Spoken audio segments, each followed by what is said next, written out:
दोस्तों नमस्कार, मैं हूं आलोक पाठक और आप देख रहे हैं खबर दस्तक। कुछ दिनों पहले अखिलेश यादव ने एक कॉन्सेप्ट हम लोग के साथ डिस्कस किया था विजन इंडिया को लेके कि वो कैसे हिंदुस्तान के यूथ को जोड़ना चाहते हैं with the ideology of socialism. Akhilesh Yadav का विजन बड़ा क्लियर था कि यूथ बड़ा प्रोग्रेसिव होता है, वो पॉजिटिव इंटेंट होते हैं यूथ के पास और वो अपनी एनर्जी को चैनलाइज करके समाज का भला करने के बारे में सोचता है। यूथ आपको पता है इज बंडल ऑफ एनर्जी। और आज एक ऐसी सक्सेस से मिला रहा हूं मैं, बड़ा सरप्राइजिंग है। मैं लखनऊ में रहता हूं 2006 से, जी। लेकिन I met this power packed young girl, hardly 20, मतलब सी इज हार्डली 22 और लंबाई जरूर छोटी है इस लड़की के, लेकिन हौसले बड़े बुलंद हैं। नाम है फरहा नाज। और इसके बारे में मैंने थोड़ा सा आजकल का जो स्टाइल हो गया है ना कि गूगल पे और उस पर सर्च किया तो बता रहा कि she is the budding talent, budding singer from Lucknow. ये तो इसका एक परिचय है। दूसरा परिचय है कि this young lady is fully inspired by the thoughts of socialism.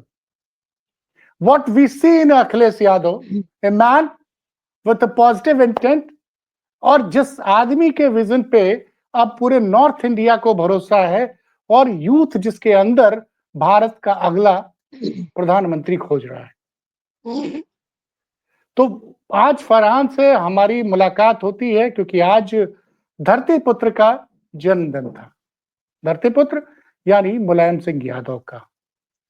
और नेताजी, आप सब जानते हैं कि नेताजी को एक कंप्लीट मैन थे। वो सोशलिस्ट थे तो समाज के हर वर्ग को साथ लेके चलते थे। He has a very keen interest in, वो म्यूजिक में भी इंटरेस्ट रखते थे, फोक में भी इंटरेस्ट रखते थे, कल्चर में भी था। बाकी सोसाइटी के हर लोगों के साथ बड़े खुले दिल से मिलते थे।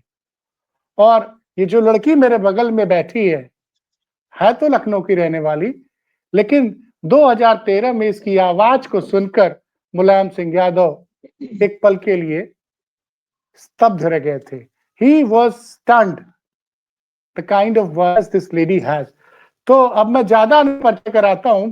फरहान, ये आप पिछले कई सालों से गाना गा रही हो। मैं आपके बारे में सोशल मीडिया में पढ़ रहा था कि जब आपने डिसीजन लिया कि आपको गाना गाना है, तो ऐसा सोशल मीडिया पे लिखा है, एआई बता रहा है कि आपको फैमिली का रेजिस्टेंस भी फेस करना पड़ा था।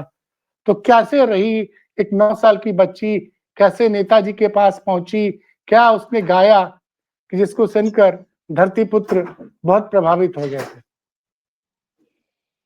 सबसे पहले तो मैं आपके शुक्रगुजार हूँ कि आपने मौका दिया लाइव आने का। और साथ ही साथ जैसे आपने बोला आज समाजवादी पार्टी ऑफिस में आपसे मुलाकात हुई है मेरी, तो ऐसे वहाँ पे अच्छे अच्छे लोग ऐसे ही मिल जाते हैं अल्हम्दुलिल्लाह से। कहीं न कहीं आप माशाल्लाह से बहुत आगे रहे होंगे।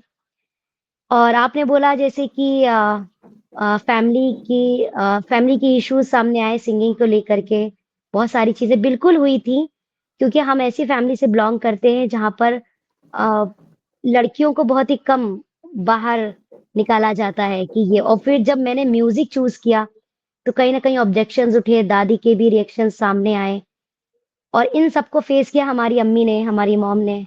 और कहीं न कहीं उनका एक सपोर्ट रहा, जिसकी वजह से मैंने लिल चैम्प्स अटेम्प्ट किया 2009 में और वहीं से मेरी जर्नी स्टार्ट हुई, जिसमें कि हमारी जजेस अलका याग्निक जी भी रहीं और उन्होंने बहुत सपोर्ट किया। अलका जी के सपोर्ट से कहूँगी मैं कि वो लिल चैम्प्स तक मैं आगे गई और एक लखनऊ का अच्छा चेहरा बनी कि लोग अल्हम्दुलिल्लाह मुझे फरनाज़ को वहीं से एक पहचान मिली सारेगामापा से। तो लिटिल चैम्प्स में जब आप गई थी, आपकी उम्र कितनी थी? मुझे लगता है कि 5 या 6 साल, कितनी साल तक उम्र रही होगी नहीं, आई 2009 वाज़ में? 7 year old, 7 year old. 7 years, हाँ, मतलब वही, हाँ, लगभग 2009 वही। में अटेम्प्ट किया था। यस, हाँ, यस। 2009 में अटेम्प्ट किया था। हाँ, तो 7 साल की उम्र में। हाँ, और हाँ, हाँ। तो लिटिल चैम्प्स में सफर कहाँ तक गया था? सारेगामा ये लिटिल मेरा चैंप्स में?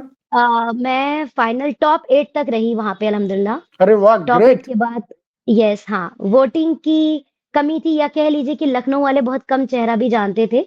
लेकिन कहीं न कहीं हाँ। से लखनऊ में उसी से मुझे एक पहचान मिली हुँ, और हुँ। वोटिंग की कमी से मुझे फिर अलविदा कहना पड़ा उस शो को। लेकिन उसके अरे! बाद मुझे ज़ी टीवी एक ऐसा मेरे लिए सामने आया, मेरा एज़ अ गॉडफ़ादर बन के आया ज़ी टीवी, हुँ, जिसके थ्रू हुँ। मुझे लोग पहचानने लगे। मुझे एक नाम मिला, उस रियलिटी शो से नाम मिला जिसका नाम सारेगामापा लिटिल चैम्प्स है। चलिए, वो मेरे मित्र थे उस वक़्त, आप शायद जानती भी होंगी, जो सारेगामा और अंताक्षरी के डायरेक्टर हुआ करते थे, गजेंद्र सिंह। गजेंद्र सिंह, जी, जी, जी, तो जी। गज भाई, मतलब गज भाई और हम एक-दूसरे को पिछले 35 सालों से जानते हैं, और मैं I was part of Zee TV in initial days for 8 years. तो गज को तो मेरा गज और हम एक-दूसरे को 1995 से जानते हैं। एक चीज़ और अच्छा, पूछनी अच्छा। थी कि वहाँ से, जी। लेकिन आप मुलायम सिंह से कैसे मिली? ये जानना चाहेंगे हमारे दर्शक। मैं अपने दर्शकों को यही बताऊँगी जब सारेगामापा अटेम्प्ट किया देन उसके बाद में फिर वहाँ से जब मैं आई तो रियलिटी शो के बाद ना आपको कॉन्सर्ट्स मिलने लगते हैं, लोग जानने लगते हैं। हुँ, हुँ, महोत्सव किए, फिर हम लोग हुँ, अप्लाई किए लखनऊ महोत्सव के लिए तो मैं तो बहुत छोटी थी, मेरे साथ मम्मी हुँ, ज़्यादातर चलती थी साथ में और एक मेरी मुँह बोली मौसी थी खाला, वो साथ में हुँ, चलती थी। फिर एक अपने नेताजी का उस टाइम दरबार लगता था हर बुधवार को, वेडनेसडे को। ओके। तो महोत्सव में मुझे एंट्री चाहिए थी जिसमें कि थोड़ा मुश्किलात आ रही थी उस टाइम। तो हम लोग सर हुँ, से तभी मिले तब बताया गया कि हमारे सीएम हैं, हमारे सर हैं और हुँ, यही बताएँगे कैसे क्या करना है। तो हुँ, मैं वहीं से दरबार में ही मेरी मुलाकात हुई जब अखिलेश सर से हुई। तो हमारे राष्ट्रीय हुँ, अध्यक्ष जी माननीय अखिलेश यादव जी ने जब सुना उन्होंने कहा बेटा आपको क्या चाहिए? तो उस टाइम तो हुँ। मैंने कह दिया था नहीं मुझे कुछ नहीं चाहिए आप टीवी पे दिखते इसलिए मैं देखने आ गई थी। क्या तो मेरे बात साथ है! बच तो लोग जो कहते हैं ना, बच्चों में भगवान बसते हैं, तो दैट वाज़ लाइक, हाँ, आपने सही हाँ, जवाब दिया। हाँ, तो हाँ। फिर जो मेरे साथ लोग थे उन्होंने बोला कि नहीं, नहीं सर, आपसे मिलना हुँ, भी था और हम लोग चाहते हैं कि कलाकारों के लिए एक हुँ, ऐसा चीज़ बनाई जाए जैसे कि कोई एक ऐसा मतलब स्टार्टअप हो कि हम हुँ, आर्टिस्ट के लिए एक जगह हो जहाँ पर हम लोग अपना म्यूज़िक कॉन्सर्ट लाइव कर पाएँ हुँ, और साथ ही साथ महोत्सव कर पाएँ, साथ ही साथ एक अच्छी इनकम मिल जाए हम लोगों को। तो हुँ, सर हुँ, ने उस टाइम हम लोगों के लिए एक प्रोजेक्ट था जो कि उन्होंने फाइनल भी किया था। उन्होंने यहाँ हुँ, तक बोला था कि जैसी अपनी गवर्नमेंट बनेगी, तो उस हुँ। पर वो काम ज़रूर करेंगे। तो फिर अच्छा, वहाँ तो से आप उन्होंने कहा ये, मुझे 2 लाइन सुनाइए, आप कौन हैं हाँ, बेटा सुनाओ। तब मैंने हाँ, 2 लाइन सुनाया। फिर उन्होंने कहा हाँ, अरे! इसको तो पापा जी को सुनाना चाहिए था। तब मैं नेताजी मुलायम सिंह जी से मिली और तब हुँ, उनको मैंने वंदे मातरम सुनाया। फिर उन्होंने बोला हुँ, पार्टी ऑफिस में 15 अगस्त होता है, 26 जनवरी होता है, बेटा आना ज़रूर। तो हुँ, उनको नहीं पता था लेकिन मैं बहुत धक्का-मुक्का करके वो आप जानते हैं कितना भीड़ होता है हुँ, वहाँ पे। हुँ, हुँ, तो विदाउट एनी प्रोटोकॉल हम भी गए और हमारा पहला परफॉर्मेंस वहाँ हुआ था 2013 में हुँ, हुँ, वंदे मातरम से मैंने परफॉर्म किया और नेताजी के दिल में जगह बनाई। हुँ, जी, हुँ। वहीं अच्छा, से आज लोग आप हमको एक, बहुत प्यार करने लग गए। अच्छा, अभी फरहान, आज आप समाजवादी पार्टी से किसी रूप से जुड़ी भी हुई है ना? हाँ, बिल्कुल कह सकते हैं अभी जल्द ही हमें राष्ट्रीय सांस्कृतिक प्रकोष्ठ का राष्ट्रीय सचिव भी बनाया गया है। तो हुँ, इसको मैं बाद में देखती हूँ, पहले मैं ये देखती हूँ कि हमें अभी बहुत काम करना है। अच्छी, अच्छी तो बात। पद ये बाद में हाँ, मैं दिल से बस समाजवादी पार्टी से जुड़ी हूँ। सबसे ज़्यादा अ, जो कह लीजिए हमारे जो गॉडफ़ादर ऐज़ हैं, तो माननीय हुँ, हमारे राष्ट्रीय अध्यक्ष जी हैं। कहीं न कहीं से हुँ, उनसे बहुत इंस्पिरेशन मिलती है आगे बढ़ने की। वो हमेशा हम लोग को हुँ, आगे रखते हैं। ये कभी नहीं करते हैं कि हम लोग को हमें कि हम लोग की बात काटें। वो उन्होंने कभी ऐसा काम नहीं किया। तो कहीं न कहीं से ये भी फ़ील हुआ कि वो इतने बड़े हुँ। नेता हैं और हम लोगों को ऐज़ अ गार्जियन ट्रीट करते हैं। तो इसीलिए हुँ। उनसे एक हम लोग दिल से अटैचमेंट हो गई हमारे राष्ट्रीय अध्यक्ष जी से। एक गाना भी आप लोगों ने सुनाया था आज, उस गाने पे हम बाद में चलेंगे, लेकिन मैं हुँ। उन चंद लाइनों से बहुत प्रभावित हुआ था जो आपने नेताजी पे लिखी है। तो ज़रा अगर अगर वो सुना दो तो ज़्यादा अच्छा रहेगा। पहले हम वो अच्छा सुनना बस चाहें, हाँ, मुलायम 1 सिंह पे सेकंड जो, मेरा मोबाइल रहिएगा, लगाए रहो। बस सर थोड़ा-सा मैंने भेजा नहीं है, कोई मेरा बात, मोबाइल चार्जिंग पे लगा था। आप भी जान रहे तो पार्टी ऑफिस से आए तो बहुत ज़्यादा हम लोग ना थके हुए थे। मैं दर्शकों को बता दूं कि आज का स्टार अट्रैक्शन थी फरहान नाज। हर चैनल वाला इनसे बात करना चाहता था और एक लाइन से लोग इनका इंटरव्यू ले रहे थे और मैं दूर से खड़ा होकर देख रहा था कि एक 22 साल की बच्ची कितने पेशेंस रख के सबके सवालों का जवाब दे रही है और हर आदमी थैंक यू सर। इसके गाने को सुनना चाह रहा था। और जब ये गा रही थी तो ग्राउंड में जितने भी लोग थे सब सारा काम छोड़ के बस उसका गाना सुन रहे थे और इनकी टीम थी, वो उसकी टीम भी बहुत अच्छा गाना गा रही थी हाँ, इनके ये साथ। टीम में वैसे हमारे साथ आकाश सिंह राजपूत हैं, ये हमारे म्यूजिक प्रोड्यूसर हैं। जिस गाने की आप बात कर रहे हैं हल्ला बोल, तो हम्म, ये इन्होंने प्रोड्यूस किया है। ये हाँ, हमारे असिस्टेंट डायरेक्टर हैं इस गाने के, इन्होंने भी असिस्ट हम्म, किया है इस गाने को। बाकी और टीम जा चुकी है अपने-अपने नहीं घर, कोई बात, तभी हम वो लोग कभी हो। वहां से स्टूडियो आए डायरेक्ट, अच्छा, तो इसीलिए मिल गए हाँ सब लोग। तो आप पहले मुलायम सिंह वाला गाना सुना दीजिए क्योंकि वो मुझे बहुत अच्छा लगा था जो आपने नेताजी पे हाँ, लिखा है। ये जो नेताजी का गाना है, ये हमारे ही राष्ट्रीय संस्कृति प्रकोष्ठ के राष्ट्रीय उपाध्यक्ष जी हैं, जिनका नाम है हम्म, नौशाद अली खान साहब। ये उनके बोल हैं, मैं अपनी हम्म, आवाज में गा रही हूँ। हम्म, हम्म, कैसे भुला सकेंगे तकदीर मुलायम, जिंदा रहेंगे दिल में तस्वीर मुलायम। कैसे भुला सकेंगे तकदीर मुलायम, जिंदा रहेंगे दिल में तस्वीर मुलायम। भारत की राजनीति के सरताज तुम बने, मजबूर और गरीब की आवाज तुम बने। सामंतियों से कुर्सी को आजाद कर दिया, संसद में ऊंच नीच की खाई को भर दिया। तुमसे समाजवादी व्यवस्था हुई कायम, जिंदा रहेंगे दिल में तस्वीर मुलायम। कैसे भुला सकेंगे तकदीर मुलायम। शुक्रिया। शुक्रिया बहुत। देखिए दिन भर आज इतने चैनलों पे इंटरव्यू हुआ है, थोड़ी सी आवाज बैठ गई है। सही बात है, अच्छा, हाँ बहुत ज्यादा। एक वो जब प्रेस कॉन्फ्रेंस के समय एक आपका गाना चलाया गया, वो गाना जी जी, बड़ा इम्प्रेसिव हल्ला था। बोल। म्यूजिक तो हम लोग नहीं यहाँ पे यूज कर सकते हैं क्योंकि कॉपीराइट का भी इशू आ जाता। आप उस करेक्ट गाने को करेक्ट। जरा आप आपकी टीम अगर, क्योंकि वो बड़ा हाँ मैं कोशिश बड़ा ही करूंगी ये मतलब मैं थोड़ा इंस्पायरिंग गाना था वो। एक्चुअली क्या है ना, वो जो हल्ला बोल सॉन्ग है, वो हम लोगों हम्म, ने ये नहीं सोच के रखा, क्योंकि देखिए हमारे माननीय राष्ट्रीय अध्यक्ष जी श्री अखिलेश यादव जी ने बहुत हम्म, ही काम किए। जब हमारी सरकार थी, गवर्नमेंट थी, तब भी किए और हम्म, अभी भी करते हैं। आपने खुद देखा आज आईपैड बांटे उन्होंने टॉपर्स हम्म, को, जो हम्म, लोहिया राम मनोहर यूनिवर्सिटी से टॉप किए, जिनको गोल्ड मेडलिस्ट मिले, उनको भी उन्होंने हम्म, नवाजा आईपैड से। तो कहीं ना हम्म, कहीं वो करते ही रहते हैं। लेकिन हम्म, ये जो गाना है हल्ला बोल, ये हम हम्म, लोगों ने ये सोच के रखा, जो आप भी समझ सकते हैं, हमारी जनता भी देख रही है कि अपने हम्म, भारत में चल क्या रहा है, कितना भ्रष्टाचार हो रहा है, कितना करप्शन हो रहा है। इस पे हम्म, कोई कोई भी ऐसा आर्टिस्ट बहुत ही कम होंगे जिसपे इस बार इसके बारे में बात करना भी चाह रहे होंगे। हर किसी को ना किसी का डर लगा हुआ है। तो हम लोगों ने सोचा कि एक ऐसा गाना लिखवाया जाए, बनाया हम्म, जाए, जो हम्म, आज की सरकार के, भारतीय जनता पार्टी की आवाज को बताए कि आप लोग क्या कर रहे हो।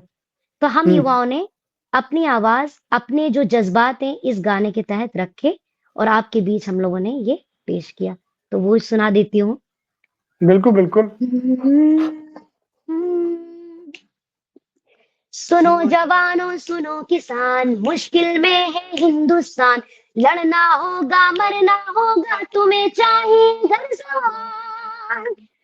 चलो रे पीढ़िए वाले, संविधान बचा ले। और साइकिल वाले हल्ला बोल, हल्ला बोल, हल्ला बोल, हल्ला बोल। ये जो आपने बड़ी अच्छी बात बोली है कि अगर आपको सम्मान बनाना है तो ये वैसे आप राम मनोहर लोहिया लॉ यूनिवर्सिटी के स्टूडेंट हैं, जो जी कुछ जी भी जी। समाज में हो रहा है आप देख रही हैं, तो क्या लग रहा है कि कैसे आप लोग ये जो संदेश देना चाहती हैं युवाओं की परेशानियां कैसे सरकार समझे और ये जो आप लोग चाहती हैं कि आपकी सरकार आए। बेसिकली अब ये माना जा सकता है कि समाजवादी पार्टी से आप जुड़ चुकी हैं। देखिए, सरकार कैसे आए ये मुद्दा नहीं है। सरकार हुँ, आखिर क्यों ऐसी चीज़ें कर रही है जो युवाओं को आवाज़ उठानी पड़ रही है। देखिए, हुँ, अगर आप रोज़गार पे बात करते, आप अपनी चीज़ों पे बात करते, ये जो करप्शंस हो रहे हैं उस पे ना करके आप युवाओं के दर्द को समझते। आप देख रहे हैं हुँ, कितने धरना प्रदर्शन हो रहे हैं, कितने आंदोलन हो रहे हैं। अगर लोग आप देखिए नीट के पेपर लीक हो जा रहे हैं, जॉब्स हुँ, नहीं मिल रही हैं।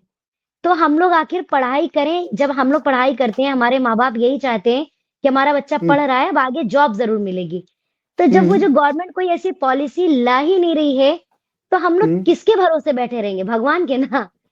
तो हुँ। कहीं न कहीं आपने ये जो बात बोली कि ये जो आपका क्वेश्चन था, कि आखिर हुँ। सरकार क्या था आपका क्वेश्चन वापस से रिपीट करिए? नहीं, सरकार को क्या करना चाहिए? मतलब आप चूँकि आप यूथ को रिप्रेज़ेंट करती हैं, हुँ, यूथ की हुँ, परेशानियों को सरकार नहीं सुन पा रही और उस इसीलिए आपने हल्ला बोल की बात भी की, आपने जो गाना करेक्ट। लिखा है।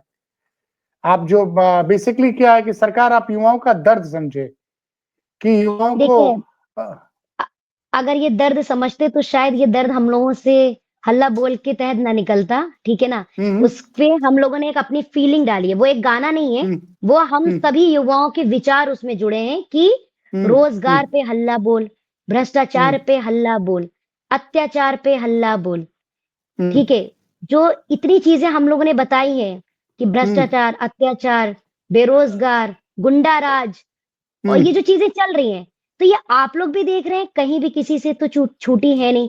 तो हम लोग हुँ, इस सरकार से बस यही एक संदेश देना चाहते हैं या कह लीजिए युवा पीढ़ी एक अपनी बात रख रही है, हुँ, फरानाज़ भी एक अपनी बात सर से रखना चाह रही है एज़ अ आर्टिस्ट, नॉट हुँ, कि मैं राजनेता हूँ या किसी पार्टी से जुड़ी हूँ। देखिए, हुँ, समाजवादी पार्टी से वही लोग जुड़ सकते हैं जो सच में अ, चाहते हैं लोग कि चीज़ें बदलें, है ना? हुँ, आप भी हुँ, चाहेंगे कि कुछ ना कुछ अच्छी चीज़ें हों, हम लोग को भी हुँ, मुख्यमंत्री मिले तो पढ़े-लिखे मिले, शायद वही हुँ, समझेंगे, ठीक है? हुँ, मैं किसी पे डाउट क्रिएट नहीं कर रही हूँ, हुँ, लेकिन ये हमारे जो मुद्दे ये फरनाज़ एक एज़ अ आर्टिस्ट और हमारे हुँ, साथ-साथ जितने भी कलाकार हैं, जितने भी युवा हैं, जितने भी हमारे हुँ, विद्यार्थी हैं, जितने भी हमारे टीचर्स हैं, उन सब हुँ, की एक ही आवाज़ है कि भाई अब ये राजनीति वाली जो रणनीति है, ये जो हुँ, धर्म की राजनीति है, वो आपको हुँ, कहीं हुँ, न कहीं से अब बंद करनी ही पड़ेगी। उसके लिए हुँ, आंदोलन लोग कर रहे हैं, उसके लिए बहुत सारी चीज़ें कर रहे हैं और करते आएँगे। आप कहाँ तक लोगों को हुँ, मारेंगे-पीटेंगे? तो हुँ, मेरी भी यही एक आवाज़ है, इस गाने के हल्ला बोल ने यही बताया है कि हुँ, आपकी राजनीति ये जो है भ्रष्टाचार वाली है, अत्याचार वाली है, गुंडाराज वाली है, इन सबको हुँ, खत्म करिए। धर्म की राजनीति हिंदू, मुस्लिम, सिख, ईसाई ये खत्म करके हम एक हैं, वी आर ऑल वन। हम हुँ, भारत के हैं, हमारा हिंदुस्तान है। कितने पुराने समय में सोने की चिड़िया कहा जाता था, आपको भी पता होगा। आज लोग हुँ, पीतल की भी नहीं कहते हैं, आज लोग पता है डायरेक्ट बोलते हैं, "अरे! हुँ, राजनीति हो रही है, अरे ये हो रहा है।" कुछ नहीं होगा युवाओं का, कुछ नहीं हो सकता हुँ, है। आपसे धर्म पूछा जाएगा तो चीज़ें हो रही हैं, ठीक हुँ, है? आपने देखोगे कैसे कितने जगह ऐसे बुलडोज़र चले कहीं चलने चाहिए, ये बहुत बड़ी बात हो जाएगी। हमारा हुँ, मेन मुद्दा बस यही है हुँ, कि हमारे योगी आदित्यनाथ जी के साथ-साथ हमारे प्रधानमंत्री जी श्री नरेंद्र मोदी जी से भी यही अपील है, सर ये हम सब की रिक्वेस्ट है कि भारत को बचाइए, धर्म की राजनीति खत्म करके मुद्दों हुँ, पे बात करिए, कि रोज़गार पे बात करिए, हुँ, भ्रष्टाचार, हुँ, करप्शंस ये सब बंद करिए। आप ही एक ऐसे राजनेता हैं, जो रोक सकते हैं और कहीं न कहीं हमारे माननीय राष्ट्रीय अध्यक्ष जी श्री अखिलेश यादव जी का भी यही कहना है कि आप मुद्दों पे बात करिए, मुद्दों से मत भटकाइए, हिंदू-मुसलमान मत करिए, आर्टिस्ट हुँ, को मत बाँटिए। भाईचारे को मत बाँटिए। आज ये आकाश सिंह राजपूत जी हैं, प्रांजल जी हैं, मैं फरनाज़ हूँ। हम यहाँ पर हम लोग ने हल्ला बोल गाना बनाया, ये सोच के नहीं हुँ, बनाया कि हमें सारे मुसलमान लेने हैं। इस हुँ, गाने में सबने अपनी-अपनी कलाकारी दिखाई है, सबने हुँ, अपना-अपना गाने में बात रखी है और हुँ, सबने उसी फीलिंग से आपने देखा होगा कितने जोश से गाना चल रहा था हल्ला बोल। किसी ने ये हुँ, नहीं देखा कि ये गाना फरनाज़ का हम नहीं गाएँगे। किसी ये नहीं हुँ, देखा कि समाजवादी पार्टी का हम नहीं गाएँगे। तो हुँ, सबने ये बातें छोड़ के एकता पे बात की है, एकता की हुँ, बात रखी है और हुँ, यही फरहानाज़ हमारे आज की सरकार से यही एक रिक्वेस्ट करना चाहती है, यही एक हुँ, अपील है और हमारे हिंदुस्तान की जनता से भी यही एक अपील है कि धर्म को बँटने मत दें, जात-पात के चक्कर में मत पड़ें, कुछ नहीं बचेगा। ये सोचिए, हम जैसी जनरेशन ये देख सकती है आगे का फ्यूचर, तो आप लोग तो कितने सीनियर्स हो। आप लोग तो शायद 10 साल का फ्यूचर भी देख सकते हो, आगे आने वाली चीज़ें देख सकते हो कि क्या होंगी। हमारे साथ-साथ हमारी भाई-बहनों का, इनका किसके पास जॉब है? तो मुद्दों पे मत भटकाइए, सही बात यही करिए कि अपने भारत को वापस से सोने की चिड़िया कैसा किया जाए, कैसे चीज़ें बदलाव हो, लोगों के दिलों में ये जो गंदगी भर गई है ना, जात-पात, हिंदू-मुस्लिम कितना आपने देखा दलित के साथ कैसे-कैसे हो रही चीज़ें। ये गवर्नमेंट मुद्दा उठा ही नहीं रही है, मुद्दा बस इस चीज़ का है कि बस बिहार का चुनाव जैसे जीते हैं, बस जीतना है। अगर सर जीत आप 20 साल से तो जीत ही रहे हैं ना सर, आपको किसने रोक लिया? अगर आप जीत रहे हैं, तो कुछ अपने युवाओं के लिए करिए, कुछ बूढ़े-बुजुर्ग के लिए करिए, कुछ जनता के लिए करिए, कुछ ऐसे काम करिए कि जनता बोले कि हाँ, आपने कुछ किया। जैसे हमारे माननीय राष्ट्रीय अध्यक्ष जी ने किया, जब उनकी सरकार थी तो बहुत काम किए, उन्हीं के काम है जो ये लोग गिनवाते हैं वापस बार-बार, बार-बार, बार-बार। मैं किसी की बोली नहीं बोल रही हूँ। जो फैक्ट है मैं सर बस वही बात रख रही हूँ। अगर अच्छा फैक्ट फरहान, नहीं होती तो शायद यस सर। ये बताइए अगर मोदी जी आपको बुलाएं तो आप जाएंगी मिलने? सर देखिए हमारे प्रधानमंत्री जी हैं, ठीक हम्म, है? यही सबसे बड़ी बात है। मोदी जी की तो बात मत करिए, वो एक नाम है। ये हमारे देश हम्म। के प्रधानमंत्री जी हैं, नहीं नहीं, अगर हमारी जैसे हाँ, आप इतना बढ़िया गाती हैं, आपका वो युवाओं को आगे बढ़ाते हैं और मिलते क्यों भी नहीं? हैं। हम अपने भारत के लिए जहाँ भी जाना हाँ, होगा, भारत की क्या बात बात है। रखेंगे, भारत हिंदुस्तान के लिए मैं वंदे मातरम सहित हाँ, हिंदुस्तान के लिए जो भी गाना पड़ेगा, मैं खड़े होके उस मंच पे गाने का प्रयास करूँगी, अच्छा गाऊँगी हम्म, और मैं बहुत ही भाग्यशाली भी रहूँगी कि मैंने अपने हिंदुस्तान के लिए उस समय भी अपनी आवाज़ उठाई, उस समय भी मैंने अपनी बात की जब हमारे प्रधानमंत्री जी ने हमें बुलाया, तब भी मैं बात हम्म, नहीं भटकाऊँगी। मैं वही बात करूँगी हिंदू-मुस्लिम एकता, सिर्फ़ एकता की बात ठीक है, करूँगी, उस मंच पे ठीक जब कहूँ। बात। अच्छा जी। एक बात तो थोड़ा और, चूंकि आप दिन भर की बहुत थकी हुई हो, ज्यादा समय हाँ नहीं सर, लूंगा। हाँ सर। जी, दर्शक जो आपको फॉलो करना चाहते हैं तो वो आपको सोशल मीडिया पे कैसे ढूंढे? तो अगर आपका कोई इंस्टा फरहानाज़ हैंडल है या हाँ, फेसबुक पेज है तो बता दीजिए। हाँ, इंस्टाग्राम पे फरहानाज़ लाइव करके है, फरा स्पेस अच्छा। एNZZZ नाज़ LIVE लाइव, फेसबुक पे भी हम्म, फरहानाज़ लाइव और यूट्यूब चैनल पे भी हम्म। फरहानाज़ लाइव है, तो उसपे दिख जाएगा आपको ब्लू टिक। तो चलिए, जो दर्शक सीधे फराह से मिल जुड़ना चाहते हैं, फराह ने अपना इंस्टा हैंडल बता दिया जी, और यूट्यूब जी, हैंडल बता दिया, फेसबुक पेज ही बता दिया। हम आगे जी। भी फराह के साथ बात करते रहेंगे। आज फराह ने मतलब मेरे रिक्वेस्ट पे समय दिया, आज इसने बहुत लोगों नहीं से सर, बात बहुत-बहुत की, शुक्रिया, मैं गला बहुत भी उसका बैठा भाग्यशाली हुआ थी। है। किसी और दिन भी बात करेंगे जब इसका गला इंशाल्लाह, थोड़ा, जो हमने अच्छा हो सुना है आज, है तब। करेक्ट, धन्यवाद फराह और आपकी टीम को बहुत जुड़ने शुक्रिया के लिए सर, हमारे साथ। बहुत शुक्रिया। धन्यवाद।